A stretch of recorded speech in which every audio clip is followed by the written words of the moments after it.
तो जैसा कि यहाँ पे लिखा हुआ है अलंकार, तो ये अलंकार शब्द जो है वो दो शब्दों से मिलके बना है, अलम प्लस कार।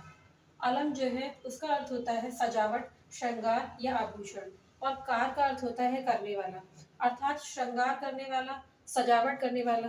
जब हम किसी चीज को सजाते हैं या उसका श्रृंगार करते हैं तो बहुत ही खूबसूरत हो जाती है।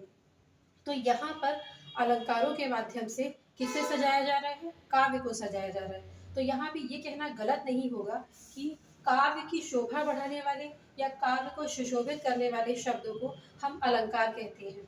तो आपको आई होप समझ में आ गया होगा। जिस प्रकार से यदि एक स्त्री को आभूषणों अर्थात गहनों से सजाया जाता है तो उसकी सुंदरता बढ़ जाती है, उसी प्रकार से जब काव्य को अलंकारों से सजाया जाता है तो काव्य की भी सुंदरता कई गुना बढ़ जाती है। तो यहाँ पर अलंकारों का ये उपयोग है, अलंकारों के माध्यम से काव्य को सुंदर बनाने का प्रयोग किया जाता है या सुंदर बनाया जाता है। तो यहाँ पे अलंकार के 3 प्रकार दिए गए हैं जिनके बारे में हम इस वीडियो में जानेंगे। तो अलंकार के 3 प्रकार होते हैं, शब्दालंकार, अर्थालंकार और उभय अलंकार। यहाँ पर हम केवल शब्दालंकार के बारे में जानेंगे अभी। अर्थालंकार और उभय अलंकार के बारे में हम अपने आगे आने वाले वीडियोस में जानेंगे।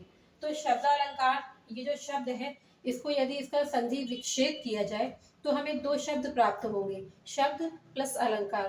तो शब्द और अलंकार शब्द का अर्थ यहाँ पे ये है कि जहाँ पर शब्दों के माध्यम से काव्य में चमत्कार उत्पन्न किया जाता है वहाँ हमारा शब्दालंकार होता है। अब शब्दों के माध्यम से काव्य में चमत्कार किस प्रकार से उत्पन्न किया जाता है? अर्थात शब्दों के माध्यम से काव्य को सुंदर बनाने का प्रयत्न किया जाता है, उसकी खूबसूरती को बढ़ाने का प्रयत्न किया जाता है।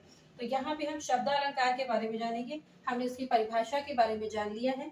और शब्दालंकार जो है वो हमारे 5 प्रकार के होते हैं जिनके बारे में हम जानते हैं। पहले उनके नाम जान लेते हैं, फिर उनके अंदर क्या क्या चीजें हैं उन्हें समझेंगे, परिभाषा के माध्यम से भी और उदाहरण के माध्यम से भी। तो यहाँ पे जो शब्द अलंकार है वो हमारे 5 प्रकार के होते हैं, अनुप्रास अलंकार, यमक अलंकार, श्लेष अलंकार, वीप्सा या पुनरुक्ति अलंकार और वक्रोक्ति अलंकार।